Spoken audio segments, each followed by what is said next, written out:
For 7 years, I had the blessing to be chairman of GSMA.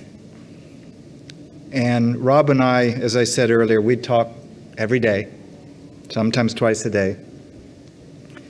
And you're not supposed to have favorites as board members, right? I mean, these are all big shots. These are all big CEOs, and they all have their issues and their challenges. But I have to say that one of our favorites was Naguib. See, Naguib, they're already ready for you. Rob and I would often talk about what makes Naguib tick. So, Mr. Tick, would you come up and say a few words about Rob? Because you actually go back a long way. I think a lot of people will be surprised. So, Naguib.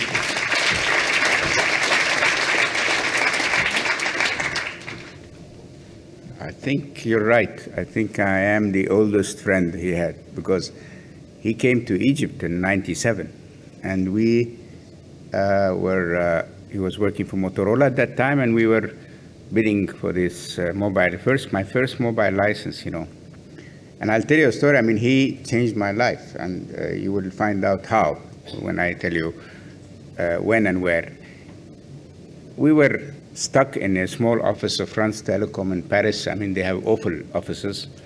And we were studying to bid for this license for a whole week.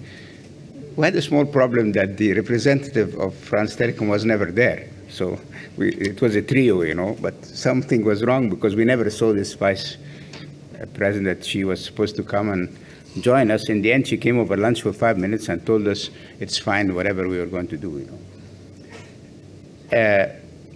Then we bid the license. We actually were second, and I came up with an idea on how to get the license still, so to match the Vodafone offer and convince the government to issue 2 licenses, you know. Everything was okay, and then we had to go back to Paris.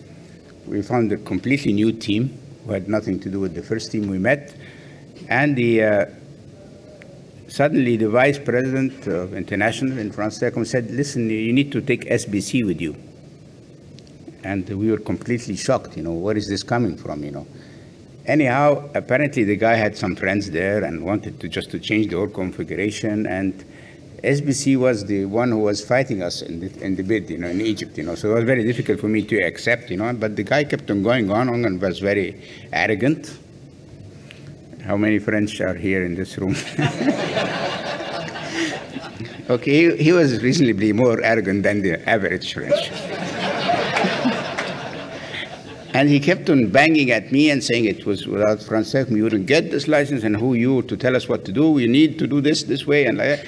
And my blood pressure was going up. And Rob, because he had finally made good assessment of my character, you know, he knew that Naguib is going to explode now, and the deal will be completely off. So, and this is a very serious moment. And that very simple moment where I was going to explode, he rushed through the room. I will never forget this because it changed my life. I would have not been where I am without him, you know. He came to me quickly. He told me, listen, I need to take you to the bar. I swear to God, in the middle of a serious conference, he took me out on the hotel. We were in a big room in the hotel where we were negotiating. He took me to the bar and he told me, listen, Naguib, just take 2 double Scotch Black Label. Get your temper down. And then we'll go up, and then you can go back and see what this AS, I mean the bad word, you know,